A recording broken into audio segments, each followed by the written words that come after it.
What's the band doing? What is that doing? Well, let's talk about that later.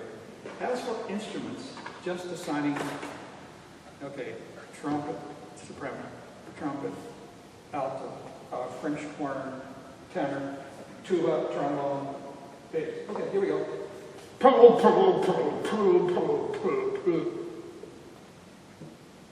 That's perfunctory. Just assigning SATB to first violin, second violin, viola, cello, or to flute, oboe, clarinet, bassoon. That's just as automatic, obligatory, or might I even say, mindless. Mechanical, whatever you want to say. I want us to think about melody for a while here. Melody. Looking at melody is essential to thinking about counterpoint and also about thinking about accompanying instruments. Melody has two basic elements. If you look at anywhere on the page, you see two different things. Looking at melody only, you see what? Pitch and rhythm. Each melody can be analyzed in respect to these two systems of organization. Many melodies emphasize one system over another. And when we open our ears to the sound, we become aware of the forces at work in pitch and in time. Melody, pitch, and rhythm. This enables us to play each melody, to sing each melody, whatever we do, to handle each melody with greater appreciation of its values if we look at the attributions on the page. Pitch-oriented melodies, like chant, for instance, take their rhythmic values almost completely from the words. Wait a minute, you say, but most chant is written in Latin. Well, it's been translated into English. It's been translated into German. It's been translated into French. In every language you can think of. But what about the words? The words are still there, aren't they? Translations mean it's the same word, but in a different language. And the music is still the same. Most of the time. In some hymns, the tunes have been metricalized and put into meters. Chant melodies that with a metric to begin with, meaning no meter, have been put into 3/4, 4/4, all kinds of 6/8, and all kinds of other rhythms. But the tempo, the pulse, the articulation, the inflections, the phrases, the punctuations are all derived from the words for pitch-oriented melodies. Look at hymn number 314, just a moment.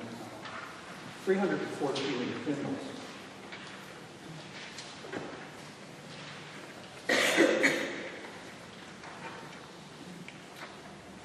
Humbly, I adore thee, verity unseen.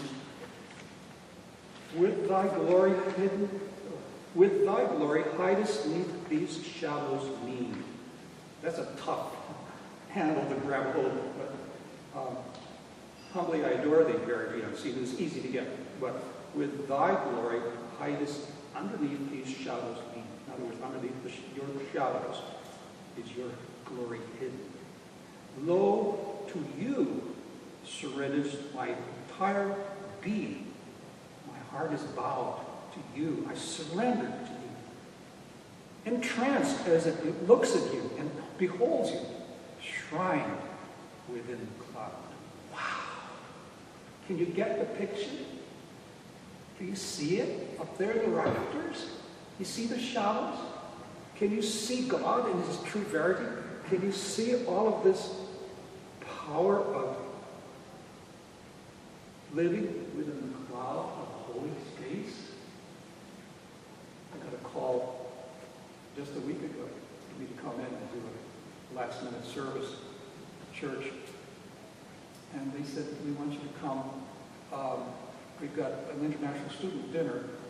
We've got 250 Chinese students coming in, and they want to see the auditorium.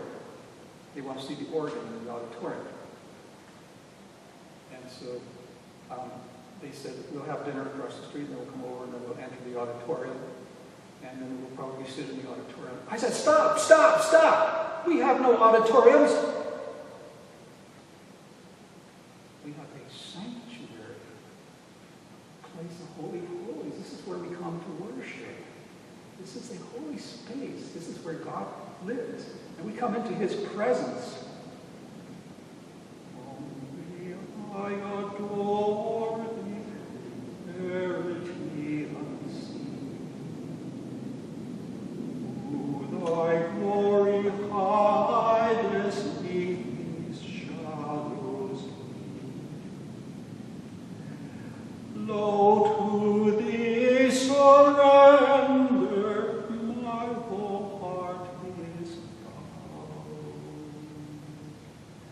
Tranced as it beholds thee, shrined within the cloud.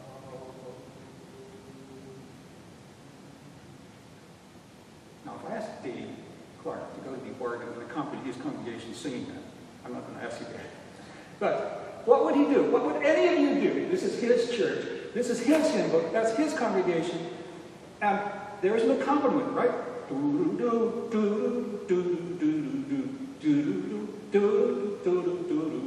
looking at the accompaniment. I'm trying to play it. Got it? Okay, everybody stand on your feet. No.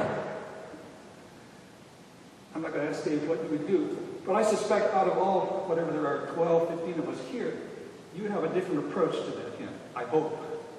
I mean, your own unique approach to the hymn. There would be 12 different approaches to the hymn. But why do we need accompanying instruments? It's pitch-oriented. Where did chant come from? From keyboards? No, it came from the body. Out of necessity.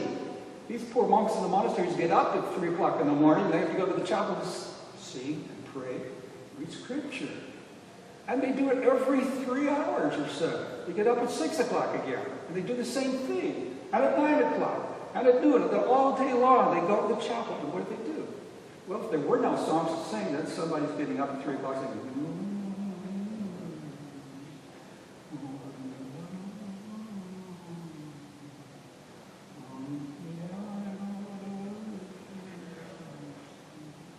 soon a song comes out, and Alan sings along. He hears me. Humbly I adore, and then the two of our voices keep going, and then Neil says, humbly I adore. He's got a stronger voice than the two of us do. And pretty soon the entire balcony is singing, humbly I adore thee, verity unseen. One of the monks has written out this entire poem. And he sings it under his breath, so to speak. And one by one they pick it up and it becomes a chant. Who wrote these chants? Nobody wrote these chants. They occurred spontaneously. Nobody said, I'm going to write a chant today.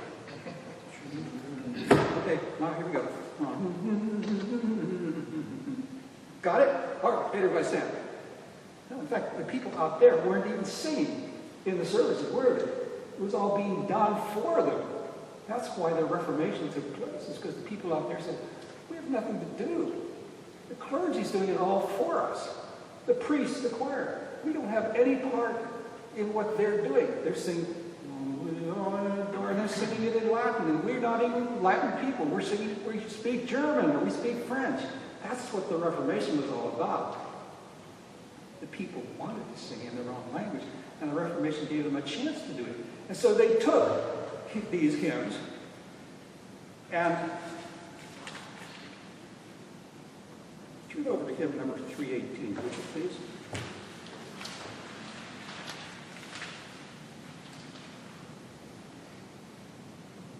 Here are the same words. Now, this is not a Reformation hymn by any means. If you notice, it's written in the 20th century by Warren Swenson, whoever Warren Swenson is. But here, O my Lord, I see thee face to face. Now it's metered, it's got a pulse, it's got a beat, it's strongly metricalized.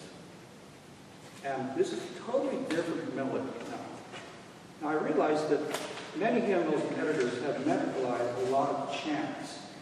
In fact, we're going to look at one later. turn back to hymn number 56. I'm using hymn book quite a bit today, as you can tell. Hymn number 56 is coming up in our seasonal worship soon. 56.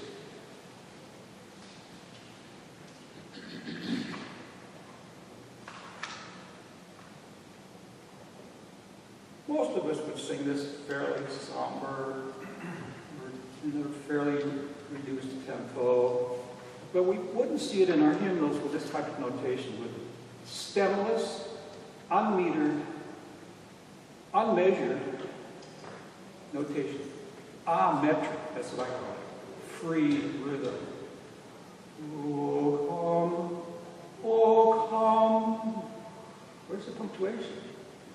Oh come, that's one word. Oh come, it could be a 5-syllable word that you just sang. Oh come, Emmanuel. There's the emphasis, there's the urgency. Come. How do you get congregations to do that?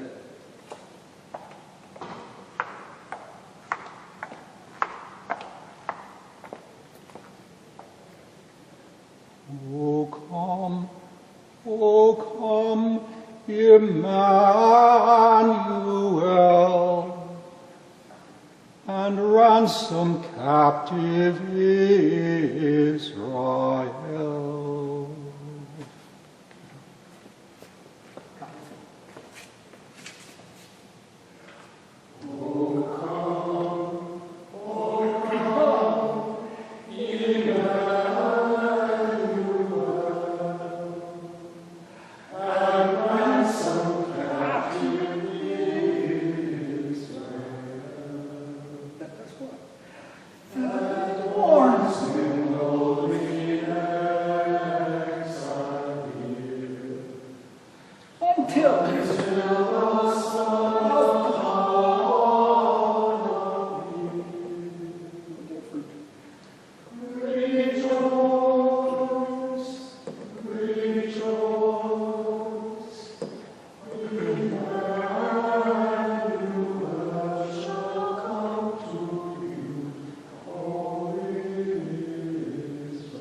Right.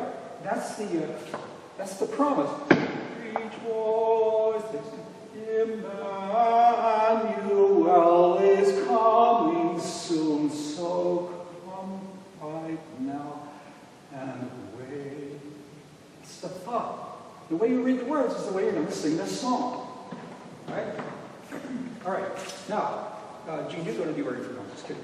You go to the organ. I'm going to pick on everybody. No, I'm just kidding. Because I can read your name tags. I can pick on you. Okay, are you ready? Right? No, I'm not saying this is you. I'm saying it's all of us, right?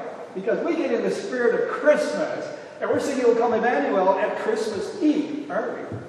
Right, it's the day before Christmas. We still sing, O come, Emmanuel, rejoice, Emmanuel. Rejoice because Emmanuel shall come. He's not here.